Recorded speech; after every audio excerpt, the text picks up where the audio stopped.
Good morning, everybody. Welcome. So, I'm Gloria Good, and if you expect this to be a geology class and me to know what these rocks are called, that's not going to happen. All I am is a gardener that absolutely has a passion for rocks, and I feel like I just have to share that passion with everybody I know. They come to my yard and they want to come in and see my house, and I'm like, no, come see my rocks. Come see what we can do with rocks. So I've always had a passion for rocks, but when I retired, I joined the Plant and Dig, which is garden club. I joined there and got more interested in gardens, and then I decided to go through CSU and take a master gardener class and learn more about what I could grow here and what didn't grow, and so that's an amazing program, and I had a lot of fun with it. The main thing I learned with that is how much I don't know about. I can't give you the names of all these plants, and I can't give you the names of all this stuff, especially not the scientific names. But I can tell you how to have fun in your garden. And that's what we're going to talk about today, is how to have fun in our gardens. And so I'm going to just go around the room real quick. We're going to start with you, and you're going to tell me what you do with your rocks. Let's say. My grandma was a rock collector. She belonged to rock clubs, clubs. She made things with rocks. I have remnants of her legacy of rocks, geodes, and all kinds of things, and they mostly just memories. Drawers. Okay. Anybody else want to share? I paint rocks. You what? I paint Oh, rocks. that's I right, you cactus do. and flowers and animals. Yeah, so that's a lot of fun to do. Anybody else? How about you volunteer? Well, to answer your question, I do nothing with rocks right now. So Okay. That's why I'm here. Well, that's good. Yeah. Because by the time you're done here, I hope that you love rocks as much as I do. So we're going to just talk about, why. What are some of the reasons why we use rocks? The deer don't need them. The deer don't eat them. That's right. Yes. And you know what? The wind doesn't blow them away. Yes. And you can step on them. They're pretty. And they're pretty year round, so they're good. Their rock gardens are easy, and as you can see, there's a lot of different things you can do. You can have diversity in your yard. You can make big gardens. You can make little gardens. You can do whatever you want with them, and you can be as creative as you want to be. One of the cool things about rocks is that they are really healthy for your garden and for your yard. I want you to look at this tree, and you see there's a big rock next to it. We have a couple acres up on Redlands Mesa, and it's just a piece of bare ground, and there's some pinyon trees and stuff, but there's one pine tree that's alive, and it's about this high. And I was looking, I thought, how come all the other pine trees are dead, and this one is not? And I looked down, and this tree has a rock buddy, and this rock buddy has kept it from the wind, kept it from the storms, kept it from getting too hot or too cold, and this tree is thriving, and it's alive, and I love it. So everybody that comes to my property, I go, come see my rock buddy. And so they come and they see my rock buddy there. So that's a good thing. So you see too that, see this rock over here? I'll use my pointer, see if it works. Well, like I said, I have to use the right end. Yeah, there we go. Well, we'll get this right, yeah. So anyway, I guess it's not going to work on this screen, but there it is. Okay, it's alive now. See this rock? See all of this green around it? This actually is not a great rock, but it's done its job. It's kept the moisture in. So already this year, this rock has let these greens grow, even though all this is still dead. All this is grown around the rock. So if you have a tree or a plant or something that you really like this one, this rock is actually at the base of this penstemon. And so that's kind of cool that it's made it so that it has been protected and it looks pretty good. So all year long, then they just keep looking good, and then when they die, then it doesn't matter. So another thing about rocks too is that you can use them for borders. And in this case, what I've done was when we moved into this house, it was all lawn. And so they would mow the lawn, and then they come up to those trees and hit them with a weed whacker. And so it's like, oh no, we can't let people hit that with a weed whacker. So we dug all the grass out around the trees and just put plain rock in there, and then just added some decorative rocks too. So you can see that we've got some decorative rocks on there. And there's a lot more in there, but there, you see here that there's a little bit of a border, and then as I find more rocks, I add to the border, and of course it gives them some design and it gives it some dimension. So that's a lot of fun. So what are some of the advantages of using it for mulch? You know, have you ever gotten this garden and it's so cool? You got all this shrubbery and you buy this cool looking reddish mulch, and we get a really cool windstorm? Poof, gone. Yeah. So it works really good for mulch, and it keeps the weeds down. You know, you can put a little weed barrier on it, or not. But at least if you put a little spray around it with vinegar spray, if the weeds start coming up, you're not going to hurt anything. The rocks don't care. They're still beautiful. And when they get wet, they look amazing. They're totally cool. And of course, there's some other cool things about rocks. Build yourself a fire pit. You know, you can look at all those rocks you have around your yard. Just build a nice big fire pit. And when it's not a red flag day, treat your friends to a little bit of a garden. And then I had to throw this one in because teenagers think it's really cool when they can move a bigger rock than you can, right? So we had to give this teenage boy a chance to show off a little bit and show that he can move big rocks. And build a wall with them as they're building a wall down that road, and they're clearing out a spot where things can turn around. So this is a little bit of a cheaty thing. I have to show you this. So this right here, it's not a real rock. This is covering up I think it's a water thing. I know what it is. It's our sprinkler system thing. I should put another one here and cover up this green, huh? I sprayed mine to look more like. Oh, what a good idea. I'm gonna spray mine and make it look more like these rocks. Yeah. So right here, this was a ugly piece of dirt. And so we went up into the hills and we got some rocks. And so you know that's legal if you get a permit. So you could go to Montrose and you could go to the Parks Department and you can get a permit for $13. Take your truck up into the mountains. They give you a map where you can go, and you can get as many of these rocks as you can find. They're all different kinds. You can find flat rocks, you can find moss rocks. It just takes you a little while. Take a picnic lunch, spend the day. Get yourself some rocks so you can make some more design with them. This is an area where, so this was just ugly sagebrush. But the bad part about it is it's at the front of my yard. So when you drive by my house, that's what you saw was all this scraggly, icky sagebrush with all these little spikes hanging out of it. And there was weeds, and there was cactus, and there was sticks. And it's like, but I like the sagebrush, but it was really scraggly looking. So I decided to do an experiment and cut all the sagebrush back and take everything else out except for the sagebrush and just put some white rocks around it.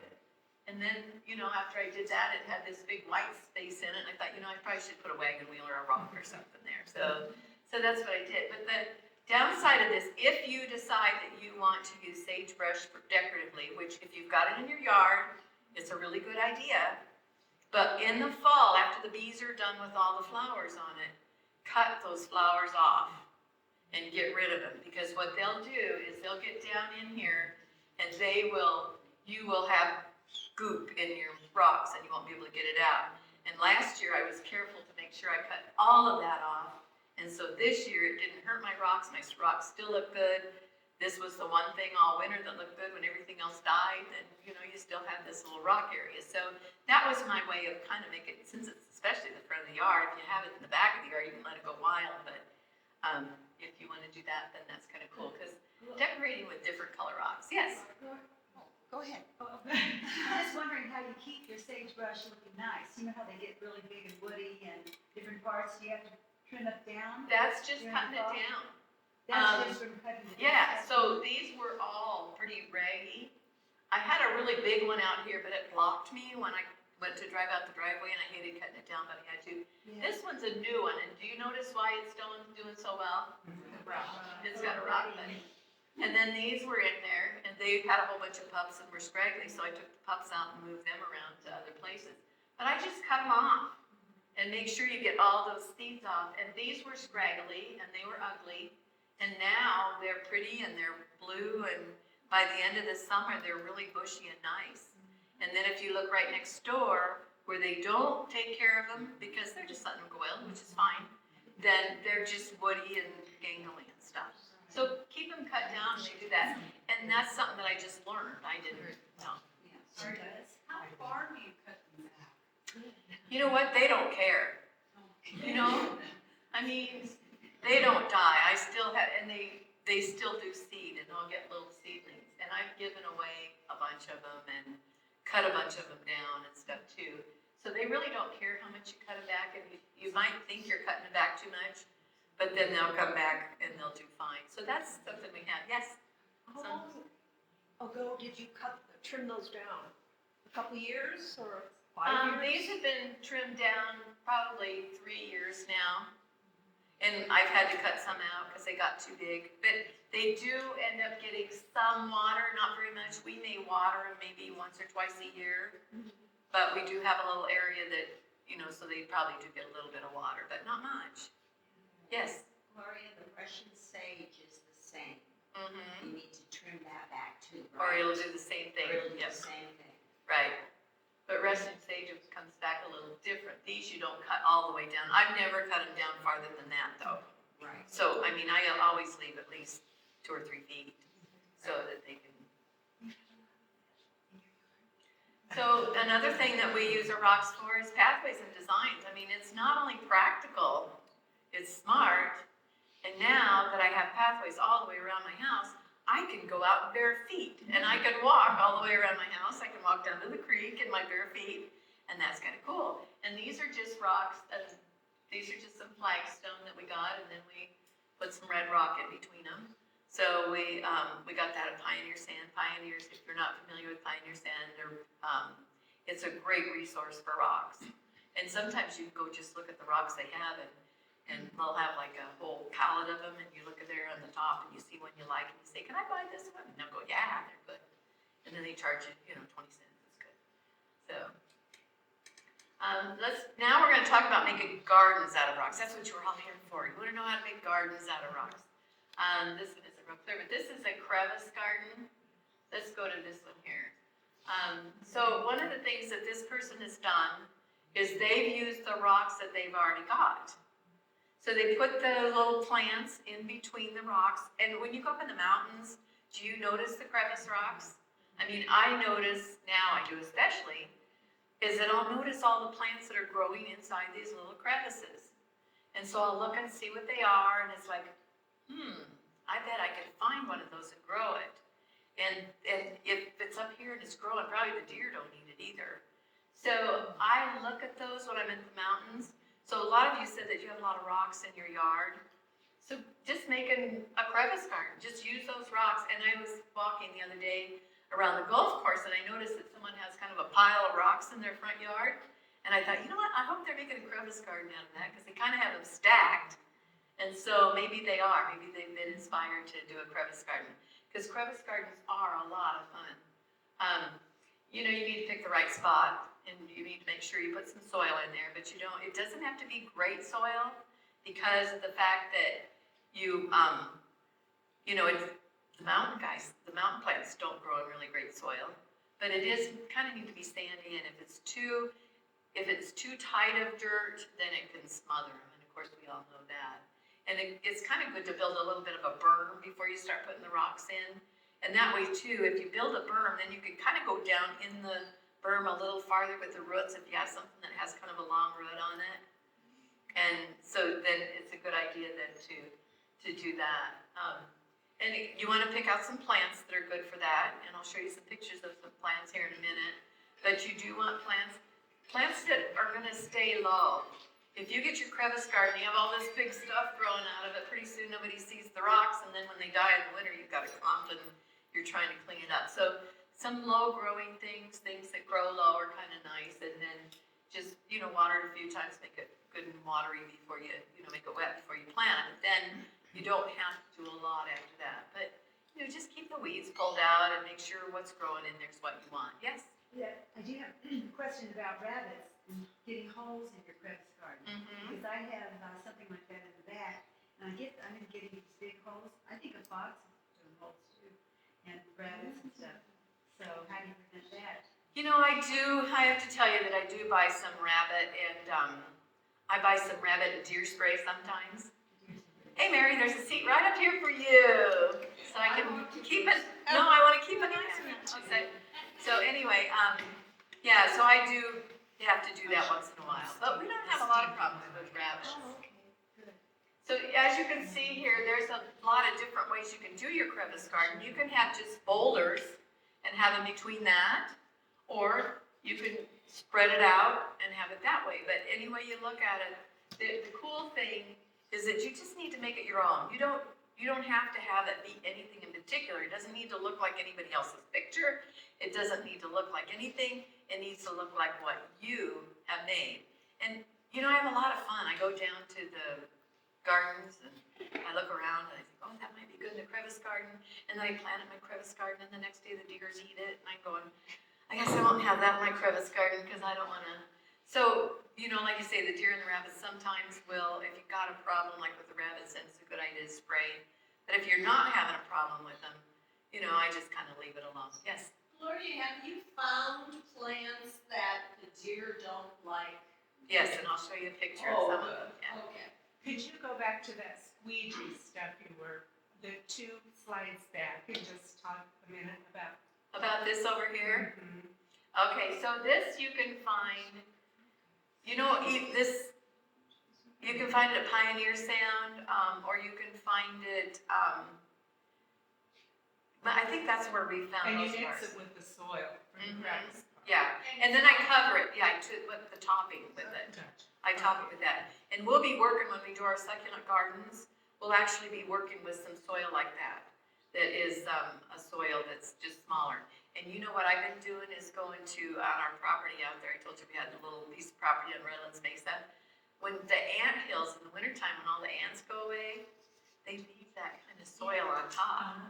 And you steal it. Because you really don't want the ants to come back anyway. I know it's kind of selfish, but anyway, so yeah, I use that sometimes to put on the top.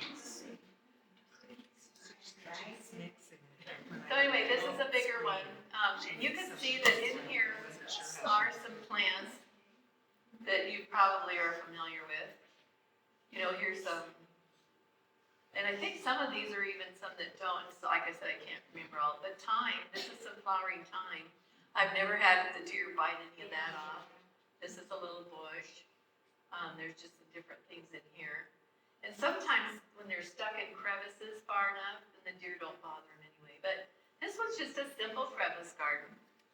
And so you can go simple. You just have to, there's no rules. I'm Gloria, the no rules person. Some of you that know me know that. That I think of it just being brave when I make my succulent gardens, when I'm doing anything in life. I kind of, I follow important rules, but rules that are like gardening and stuff, I make up my own.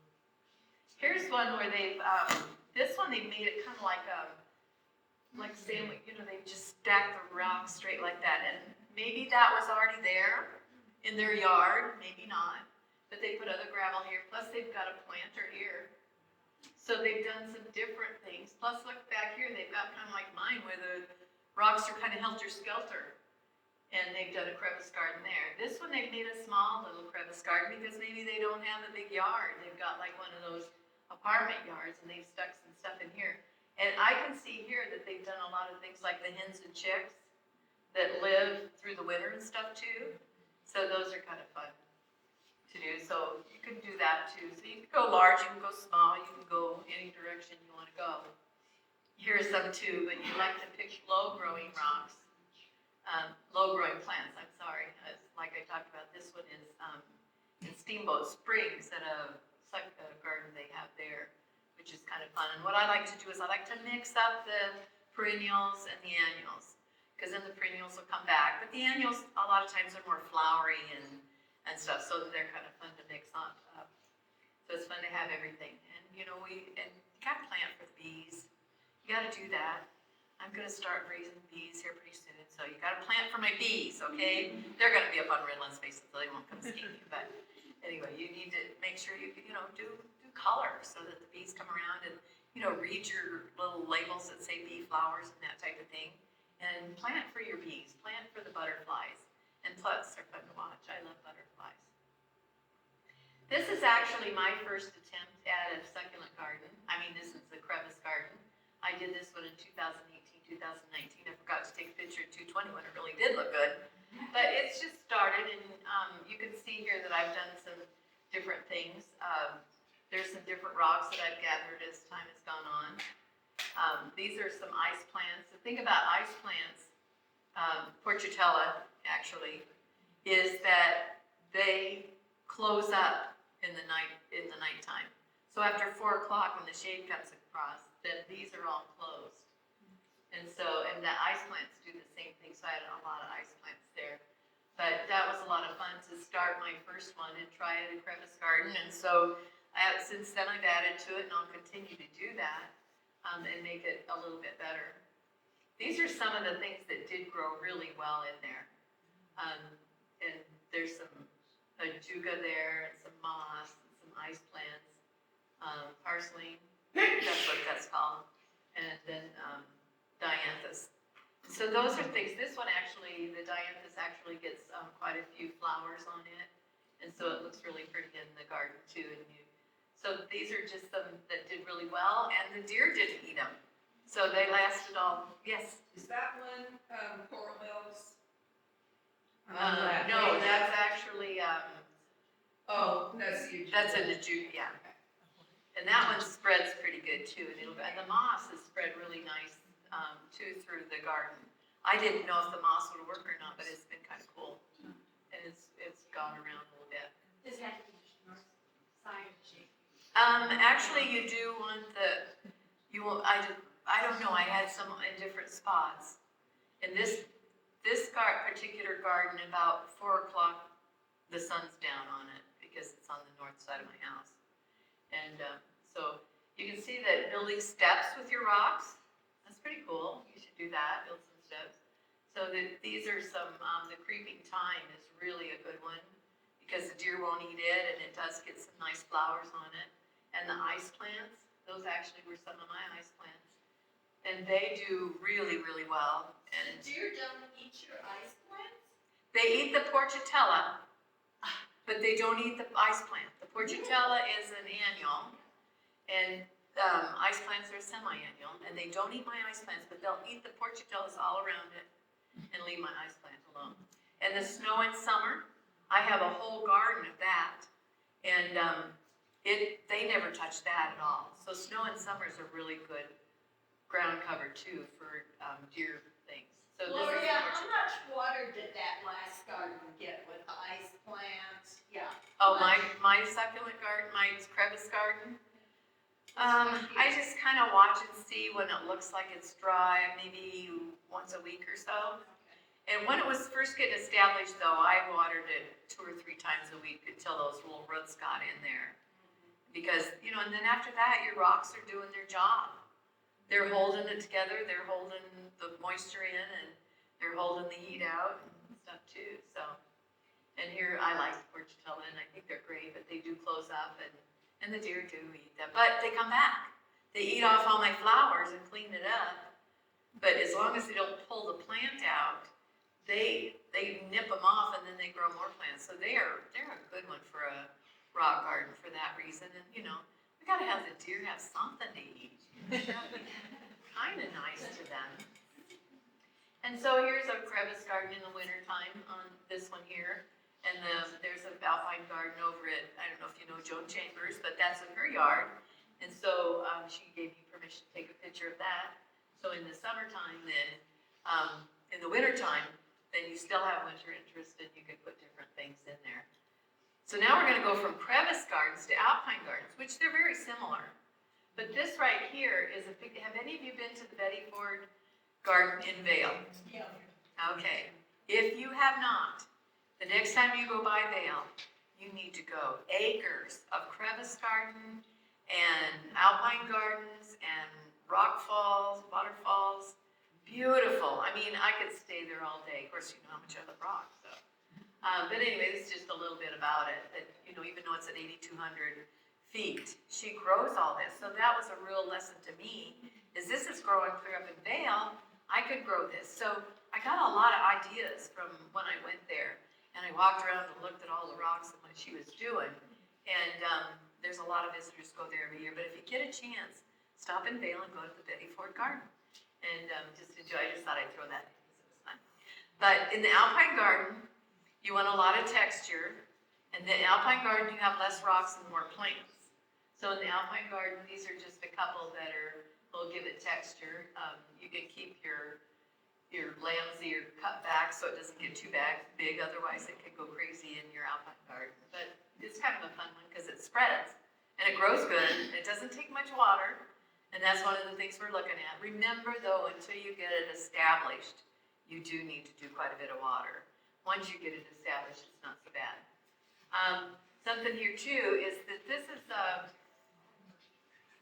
a little area that I put together in my yard. And I had a big ugly rock, so I just had to use it because I can't move it.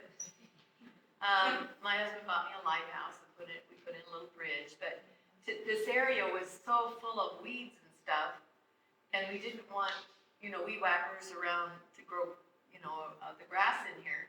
So we added this, and then you see there's a duck, we put a little duck pond in there. So everything that we've put in here, the paths, the little creek, the big rocks, different things, that means less things to take care of. And then the things that you do have are accentuated. And as you can see here, the deer have eaten off my sedum. The deer love sedum. It's like candy to them. And don't even think about growing a tulip, I'm sorry. There's no way. They don't even care. Yes? Do you put weed barrier underneath your rock? No, I don't. Yeah, because what I found with when I put weed barrier under my rock, then when the leaves and the dust and dirt get in, it captures them, and then it doesn't go away. Whereas otherwise, when your weeds and stuff die and the dirt dies, it actually goes down into the ground. So I'm using less and less weed barrier. Some people do use it and like it, but myself, I've just got to where I'm not as fond of it just because I can pull the weeds out. When it gets under that weed barrier and you try to pull the weeds out, you pull out a weed, you pull up the weed barrier, pull up your mulch, pull up everything that you did. And here it is, and you got a big piece of weed barrier sticking up there. Is that mulch underneath in between the rocks? Right here? No, this is actually small red rocks. And there's the bunch of shells around here too, because I just wanted some. And then we use these for a pathway. These rocks around this little thing that looks like a little pond or whatever. And then these are just these are poppies. Gloria, what's the light plant? This one right here. I can't remember Isn't its it name like- either. It It's does what? well here. I think it is. Yeah, and it does well here. It does really well here. And the deer do not eat it. Right. And it gets pretty purple flowers. And it spreads, but it doesn't get out of control. And What was So- it? It's called what? What is it again? It's lamium, I'm pretty sure. That's right. It is. Lamb. But yeah, I recommend that. Actually, it started out being a little plant in a planter that I had. And then, yeah, they do like shade, come to think of it, because this is in a shaded area. It started out, I got some in a planter that someone gave me, and it was still alive in the winter, so I stuck it in the ground, and then the next year it got bigger, and then I moved some to another part of my garden. And so, it's everywhere. And this is a little area that out front that I have an alpine garden, and then of course you got the winter interest as well. So this is what it looks like in the summer, although this is a couple years ago. It's got more plants now, but this is what it looks like in the wintertime because you want the winter interest, so you use that for. And so anyway, what do you use for interest in your rock garden? What do you use? Do you use, I don't know. Old stumps of trees. Okay. Yeah, and different kinds of things. So, and the reason why you do a garden, you can do different things. So one of the things I wanted to talk about was some of the different stuff that I've put in that garden that I showed you back here, and of course it's in some of my other gardens as well. So, anyway, yeah, that is, let's go forward here. Go backwards, forward, figure out that, okay. So some of the different rocks I've got in there, like this one was on my dad's place, and he gave it to me before he passed away. I was at my daughter's house, and she took me over to a friend's house, and he asked if I wanted this rock. I don't know what it is, but I like it. See, I told you I wasn't a geologist, and I don't know.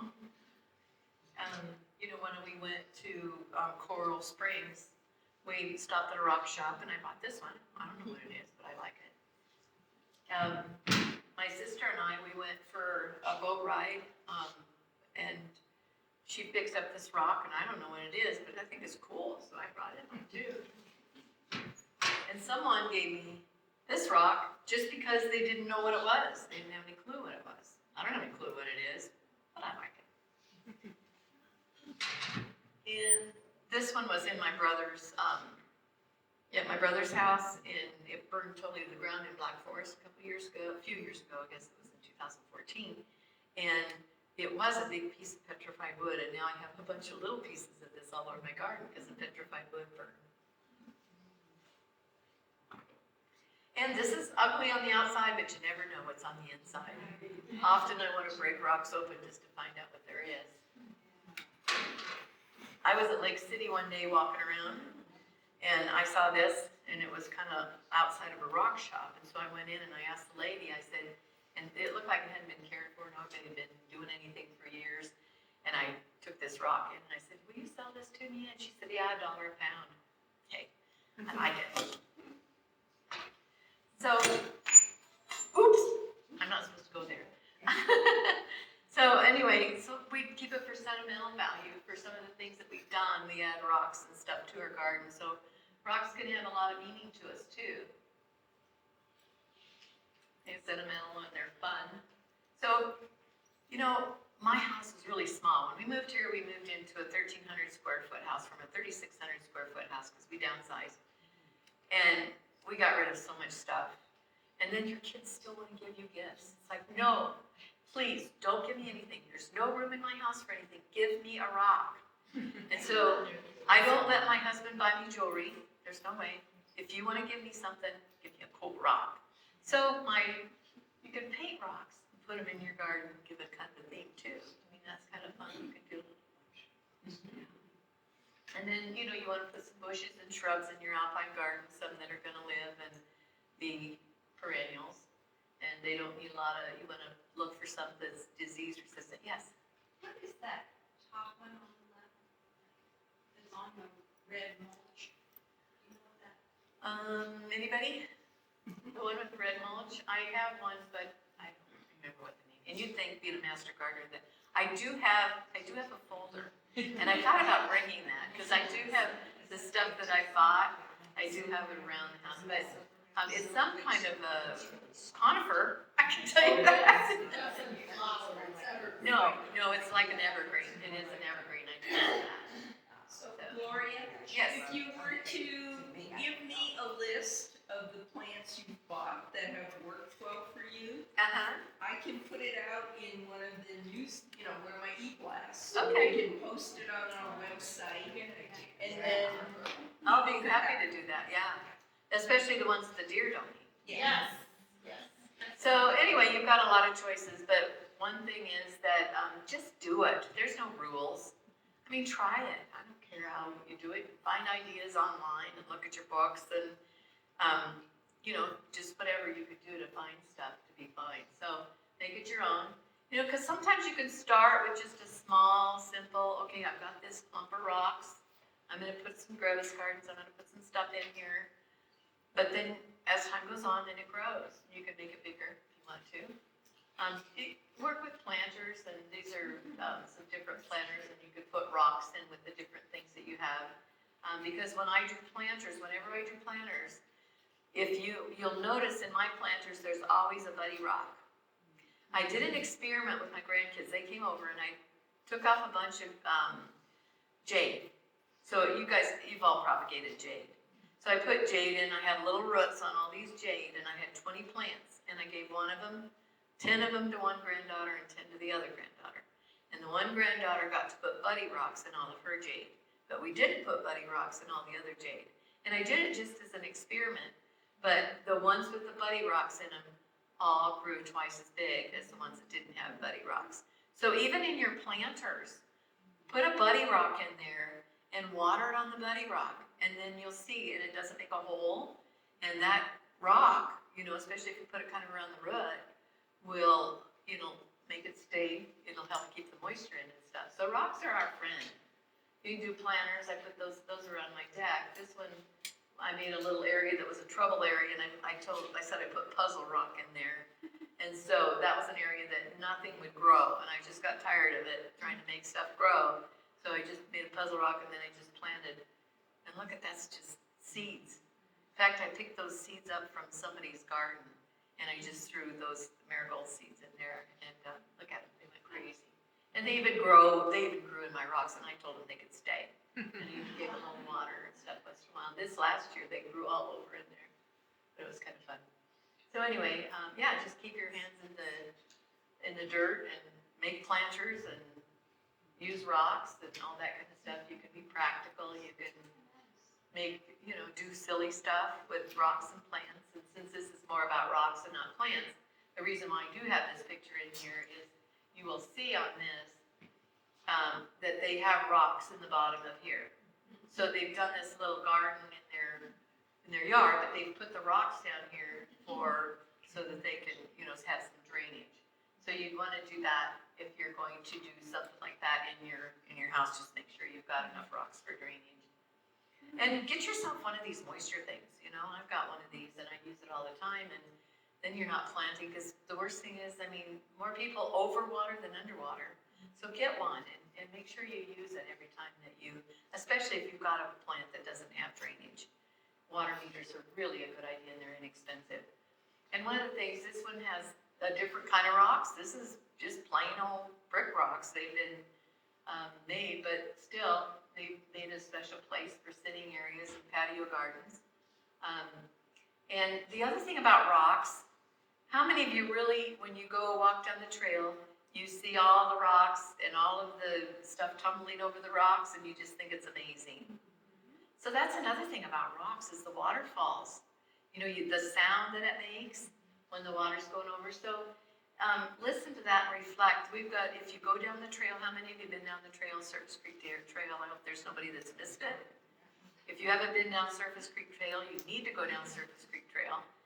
And just listen. There, we've got benches there. Just listen to the water if you don't have a place at home where you could make a cool sitting area.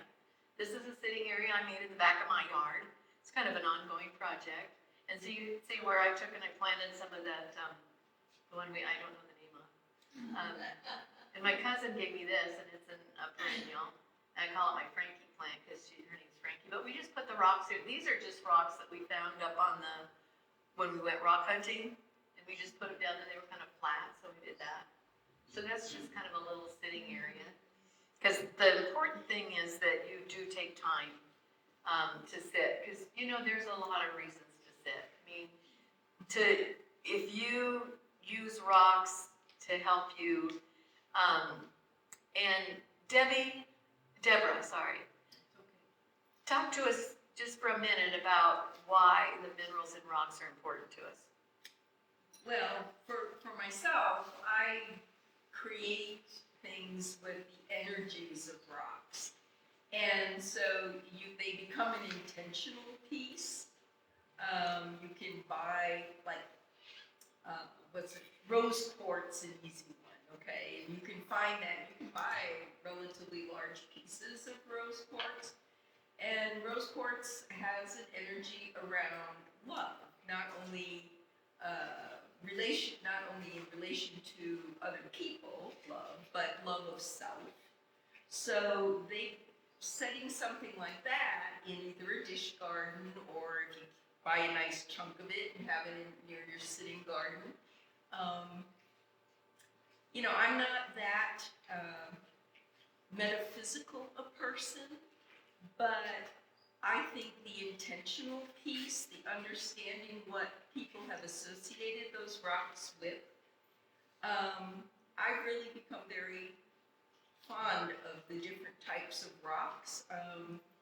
Let's say your intention is around abundance, not just money wealth, but abundance in your life. A stone would be citrine. So but I make crystal hangers with stones that have specific energies for specific intentions. But I think using them in your garden would be great. Is that guy still open down in Montrose, where they have all those? There was a rock shop No, there. I think he's gone now. He's gone, Yeah. but you can find him and Yeah. buy raw rock. And I've gotten a The couple. folks just down here. Yeah, and I've bought a couple rocks from them, and Yeah. they've got some cool rocks there. Yeah. So visit them once in a while. We don't, support them, buy a rock from them now and then so that they can stay in business. They gotta keep us all going, keep everybody going. So anyways, just, let's talk about what gardens and quiet spaces mean to you. Does anybody want to share? I guess I don't think of my garden as quiet because I'm busy, busy, busy. And it was hard for me at first. Let's go back to this garden right here. So at first it was hard for me to stop and just reflect. It took me a little bit to make myself do that. But next door to me was a little gal, a lady by the name of Selena. And she was a beautiful lady. And so she would bring tea over and we would sit here, because she lived right there, and we would sit and have tea together.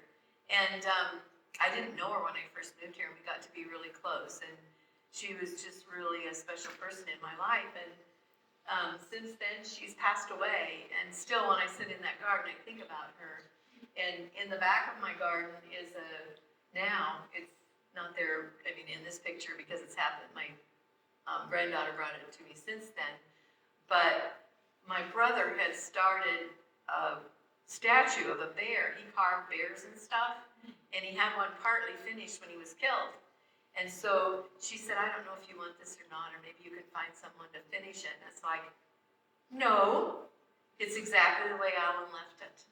And so it's in my garden, and there's actually some ashes back in that part of my garden from my cousin and some of the people that have passed away that have meant a lot to me in my life. So it's just, you can kind of do whatever you want with rocks and just make it part of your own world. So anyway, that's kind of what I wanted to share. I just couldn't wait to just tell you a little bit about what rocks mean to me and some of the things you can do with rocks and some of the things that, so is there anybody else here that would like to share what they feel about rocks? And did you learn something? Is there something that you can take from this to use in your garden? I have a question, Gloria, though, about, because our property was really undeveloped. So the soil, we amended where we garden. Mm-hmm. But I do have trouble establishing trees and shrubs. And none of them have budding rocks. So if you had like a 6-foot tree, would you actually surround it with rock? What would you do? Some of them I have. I've surrounded some of my trees with rocks and then added like a big moss rock or something in it. Okay. But you kind of keep stuff a little bit away from the trunk so it's not pushed right up and doesn't grow into it. Right. And rocks, I feel, and this is just my opinion, are a little bit better when you've got trees than mulch, because mulch, if it gets up next to your tree, can start molding around your tree. But another thing about your trees, just make sure that when, if you're planting new trees, that you've got, your space big enough, and then put your rock there after you get it planted. So, Well, I'm going to see if I can rehabilitate one with rock this year. so, any other questions? Yes. Do you find that some of the moss rocks, do you need to take note where it faces so that like if the rock has moss on it, if it faces the southwest, will the moss be burned off by the sun? Or does it need, when you move it? Yeah, when you move it, a lot of times it's hard to do that because, you have a specific area you're putting it in. I guess if you could do that, it would help. But something that I do is that I do water my moss rocks sometimes. The ones in my front garden that are in blazing sun, don't do near as well as the ones in shade. But I use a lot of moss rock to surround things, like some people use concrete because it's all neat and tidy when they make little garden areas. But eventually that can kind of break up and, it's not biodegradable or whatever. And so I always use moss rock, and I'm kind of fascinated as to which ones get more moss and which ones don't. But if they're already a moss rock, then sometimes they'll even grow moss over in different parts of it, depending on where you're at. Some of my moss rock are really pretty and have big clumps on them.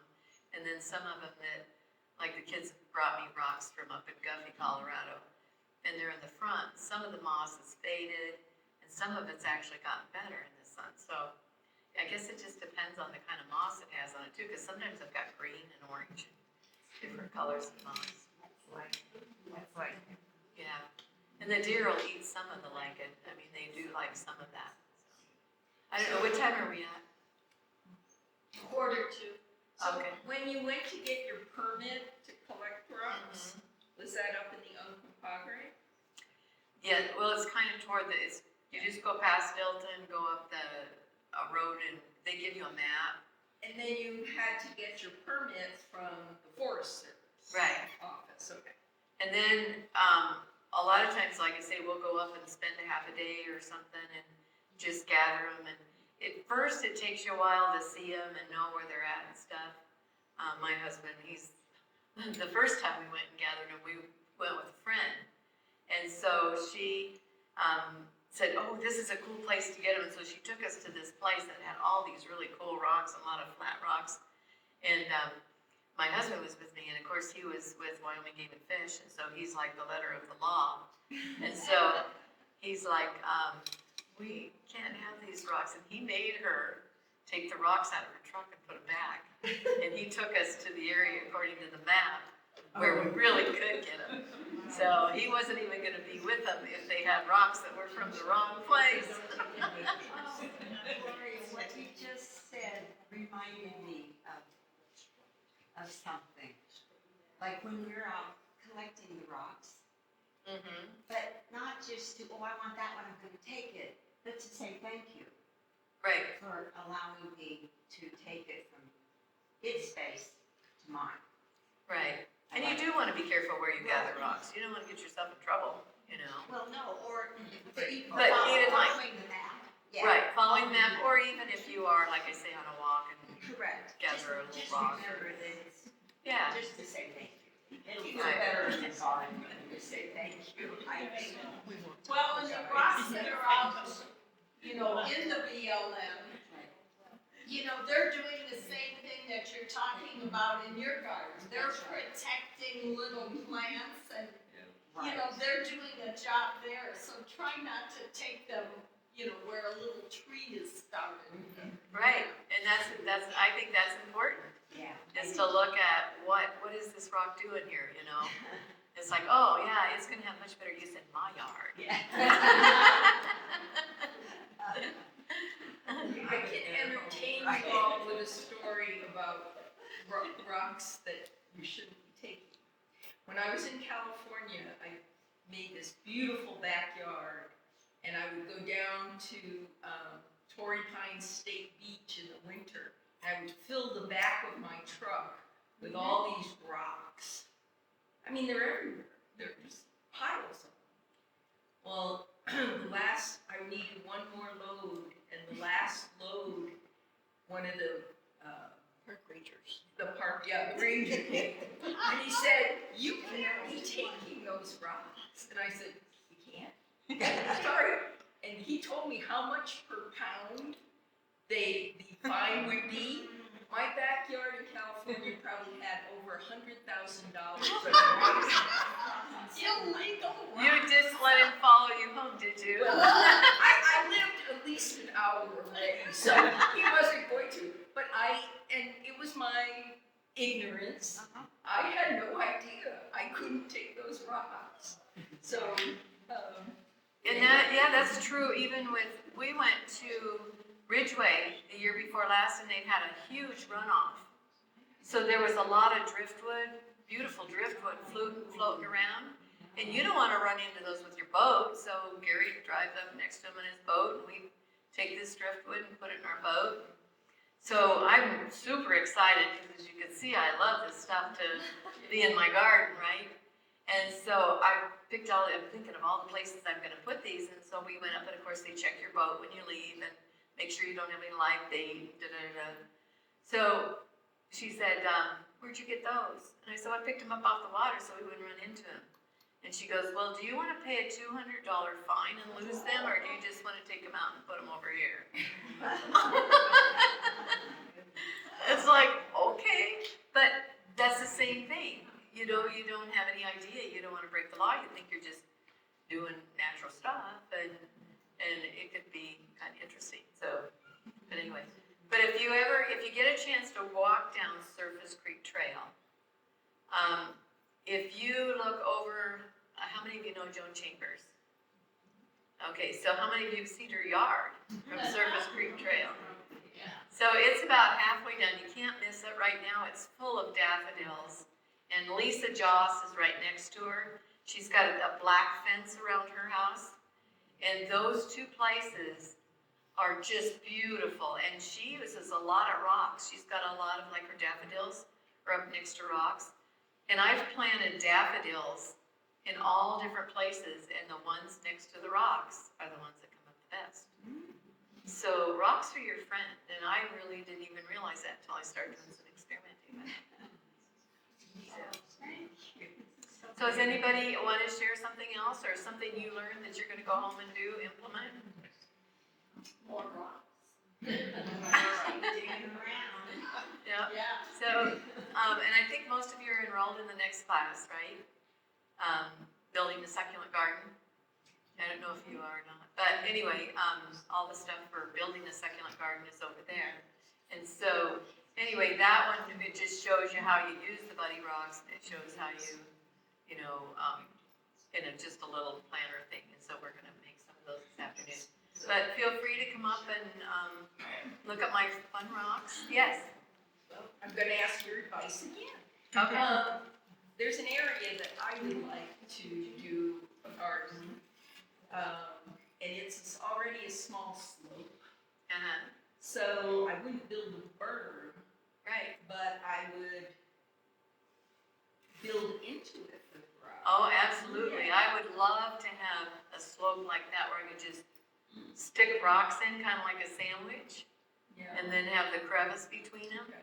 And then the deeper you've got the rocks, the problem with mine is I need to, and I've done that with some of them since, but I need to slant them up so that there's more room, you know, so that so they can grow a deeper root. I have rock walls as you come into the entrance, Uh-huh. and I have squirrels that get in there. I mean, my husband live trapped 22 last Oh, night. goodness. But they dig out the dirt. What can I put in there that would keep them from digging out the rock wall? Because I don't want it to fail over years if they keep digging in there. And you are right. And squirrels, those rock squirrels are extremely dangerous. Yeah. They have, every male has 3 or 4 females, and they have 5 or 6 babies at a time, and 2 or 3 times a year, each of these females. And they are so dangerous. If you've got rock squirrels because you think it's cool, you try to figure out how to get rid of them, because they can actually dig under your foundation and mess stuff up. And you're having a problem with them. You need to continue to live trap them, and if you're just relocating them, they're probably coming back. That's illegal too. To relocate them, I think you're supposed to get rid of them. Yeah, yeah, oh yeah. Get a feral cat, she said. Another idea is fill those holes with as many rocks as you can. Gary when he finds a place where the rock squirrels have gone in, he just fills it with as many rocks and as tight as he possibly can. I don't know if you could even add a little cement behind the rocks. I've tried that, and over the years, they go around the cement. I put wire in there and then cemented it. Yeah, so You it's know, just you get rid of. probably don't wanna hear this, but